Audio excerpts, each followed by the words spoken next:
অক্টোবরে বাংলাদেশে এসে ম্যাচ খেলার পরিকল্পনা করছে ব্রাজিল। প্রতিনিধি দলের সাথে ব্রাজিল ফুটবল কনফেডারেশনের আলোচনা শেষে জানা যাবে চূড়ান্ত সিদ্ধান্ত।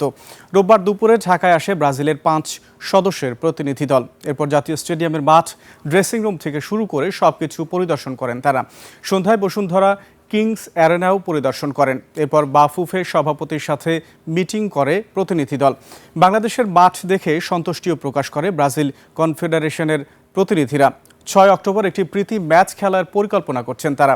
তবে প্রতিনিধি দলের সাথে ব্রাজিল ফুটবল কনফেডারেশনের আলোচনা শেষে চূড়ান্ত সিদ্ধান্ত আসবে।